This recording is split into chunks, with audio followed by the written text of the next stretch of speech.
Greetings. This is Paul the Poke from paulthepoke.com. Yom Teruah, Rosh Hashanah, Feast of Trumpets, Hebrew year 5784, Western Gregorian calendar year 2023. We are, a couple of 3-4 days out from the beginning of the fall feasts. And we're going to introduce the first of the three feasts. Again, Yom Teruah. I mean, secular-wise, you're going to hear it mostly called Rosh Hashanah. Christians call it Feast of Trumpets. We're going to take a look at the scripture. Reference Leviticus 23, verses 23 through 25. Excuse me. Again, the Lord spoke to Moses, saying, "Speak to the sons of Israel, saying, in the 7th month, on the 1st of the month, you shall have a rest, a reminder, by blowing of trumpets, a holy convocation. You shall not do any laborious work, but you shall present an offering by fire to the Lord." A second scripture reference would be out of Numbers 29, verse 1. "Now in the 7th month, on the 1st day of the month, you shall also have a holy convocation. You shall do no laborious work. It will be to you a day for blowing trumpets." So there you have it. In the Mosaic law, it's part of the legal record as far as God is concerned.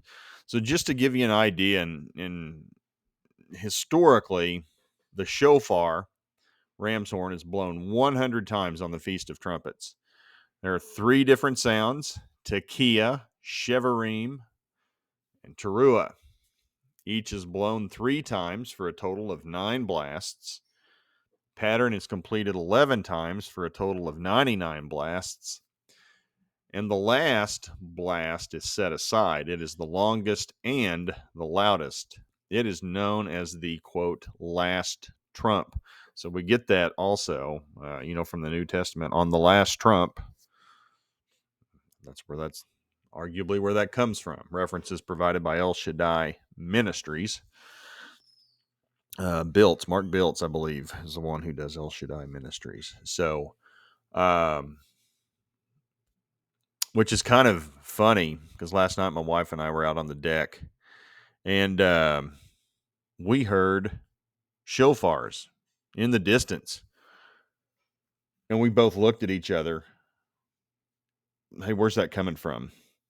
And so we're on the back deck. We start looking around in the clouds, like, what's going on?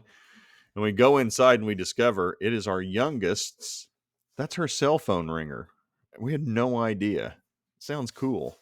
She's 10. And she has a shofar for her cell phone ringer. So somebody,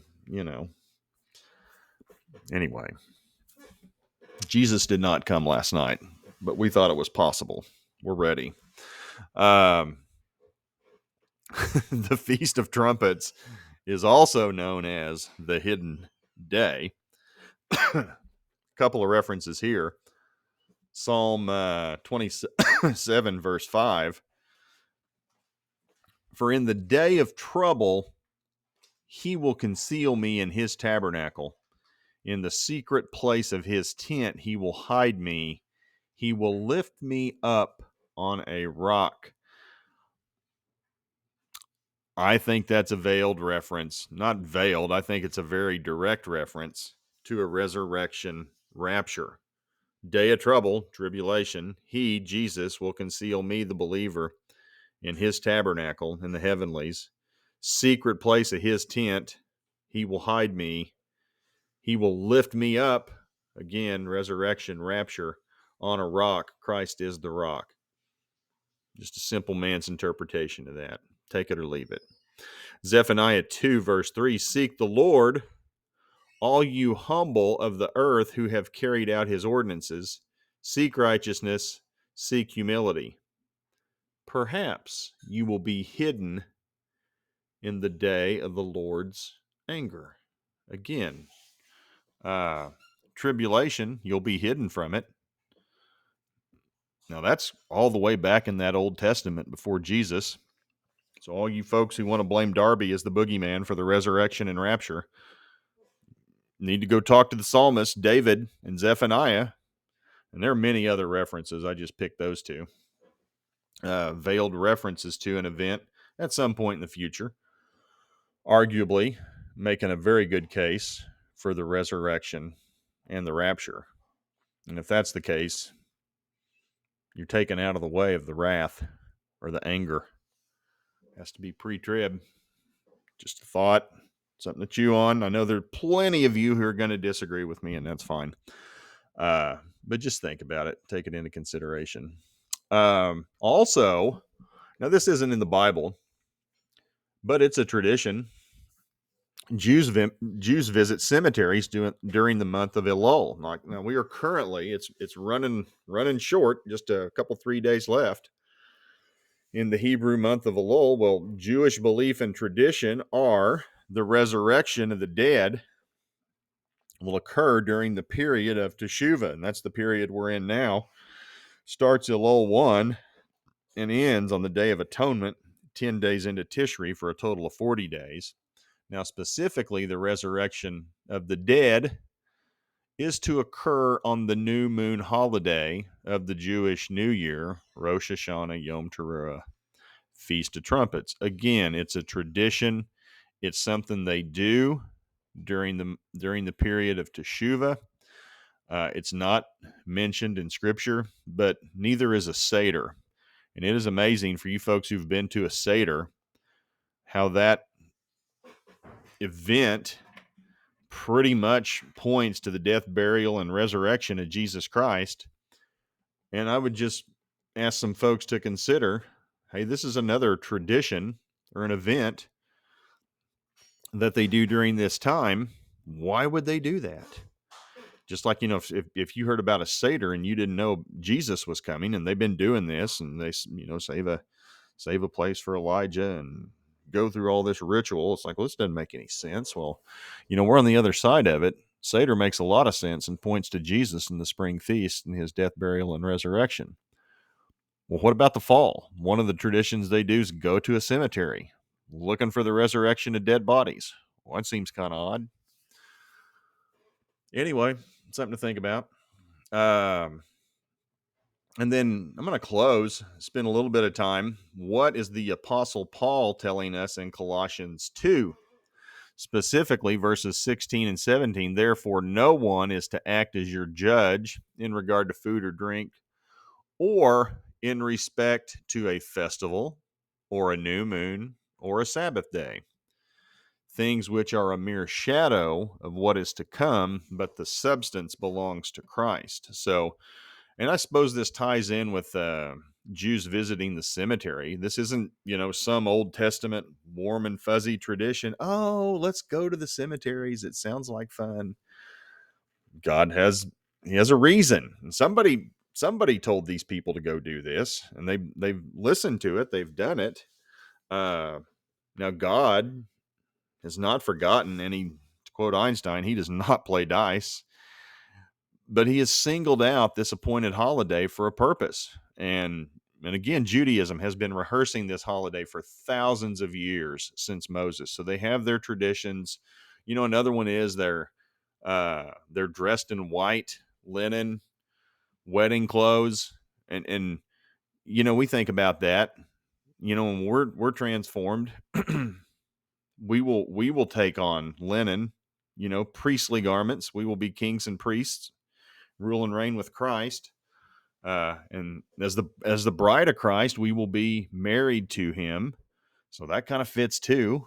And then specifically, I'm going to take a look at some observations regarding the words, of Apostle Paul up here in Colossians 2. Now, Yom Teruah, Feast of Trumpets, Rosh Hashanah, it is a legal feast per the Mosaic Law. Now, I think we established that when we started this at the top of this post. Just as a quick reminder, Numbers 29:1 and Leviticus 23, verses 23 through 25. There it is. It's in the law. It's part of the law. Number 2, Rosh Hashanah, Feast of Trumpets, Teruah. It is the only new moon festival. So of the 7, this is the only festival that occurs on the new moon. No one knows the day or the hour. What's like, well, you don't, because you don't know when the new moon's going to show up. And we calculate that. We'll get into that in just a second. But, this day, Teruah,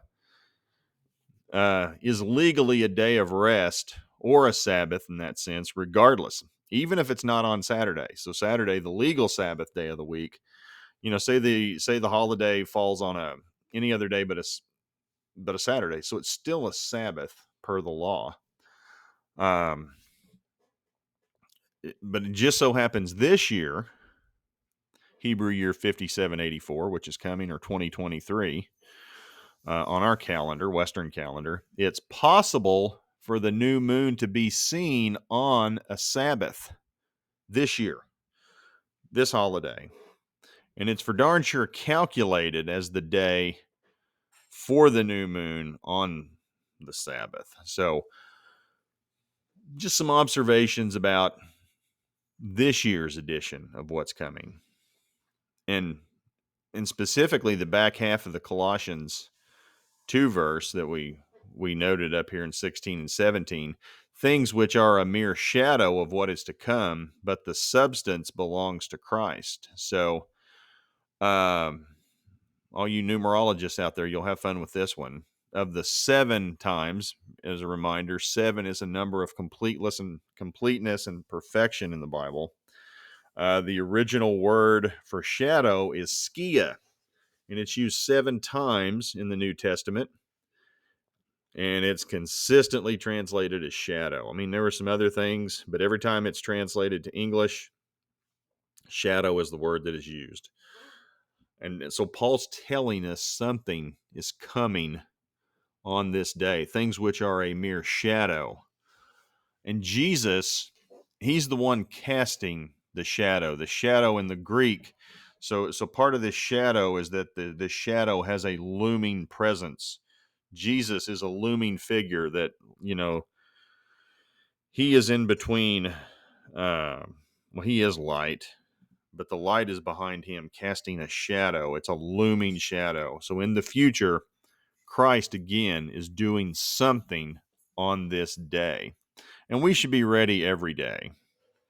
But just think about it. Christ is doing the heavy lifting, pun intended, by raising believers, whether they are resurrected or raptured, to meet him in the clouds.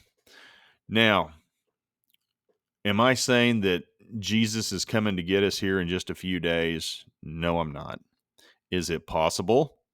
Yes, and again, it can be possible any day. I know a lot of people believe in the doctrine of an imminent rapture. And we'll say that there is no sign that needs to come before the rapture happens. And this would be splitting hairs, but, if the rapture happens, depending on the distance between the rapture and the resurrection of the dead will happen first. And so my question's always been with that. It's like, well, how long? What is the distance between those two events? Because all Paul says is next after the resurrection of the dead, or a comma. Is it 30 seconds, 30 days, a year or two, 20? I don't know, 20 years. It doesn't say. It just says next. And Jesus, when he's reading the scroll, when he fulfilled prophecy when reading from Isaiah, he stopped at a comma in the Hebrew, and it's been 2,000 years.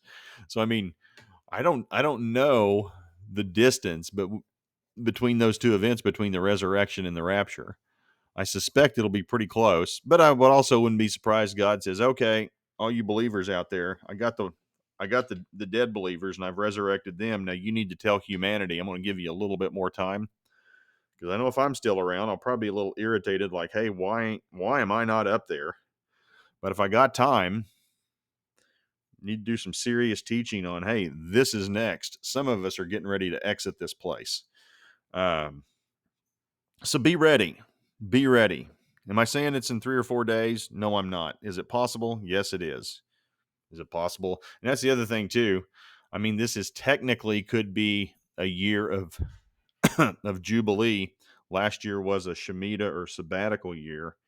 And a lot of the language in and around Jubilee fits a resurrection rapture type of theme. So a lot of people think that will happen in a year of Jubilee. So that also could be possible. I mean, so some of these things make sense. They're possible. But again, I'm not being dogmatic. Jesus is coming. He's going to get us. Take us away. No, I'm not. Just be ready. Just be ready. And you watch the way of the world. Good Lord. This place gets crazier every day. And, you read the conditions of our world that the prophets and Jesus talked about. That's the world we're living in. And they're becoming more intense with some of these things every day. I got more stuff on This Week in Prophecy. The waves and the seas shall roar. That's the other thing. Hurricane Lee looks like he's going to make landfall right at the onset of these fall holidays. And then Lord knows what else is going to happen. I would lean toward an economic event. Could be wrong. Stock market's overdue for a massive correction as a possibility. Am I saying that's going to happen? No. But if you have a release of debt, something usually goes down in the fall economically in and around the fall feasts specifically. Well, but most of that's on the fall feast. So it says it. It just says it. Anyway, I'll quit rambling. So if you find this interesting, please feel free to share with others at paulthepoke.com. And this will be under Paul the Poke Fall Feast Prophecy Trend Update. Here are your key tag words. And if you're interested in any of these topics and categories, click on this. We got stuff going back, 14 years now. I think so. Is what it is, At this point, just picking the low-hanging fruit on the news and events.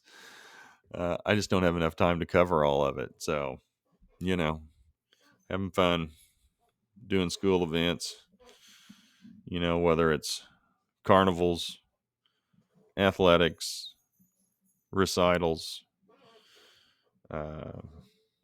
plenty to do. So please feel free to share with others at paulthepoke.com. Wishing you all a great fall feast. I suspect I'm going to be reporting on something here in a few days, just by the nature of how this goes down with these feasts. So, guys, have a good one. Take care. Bye.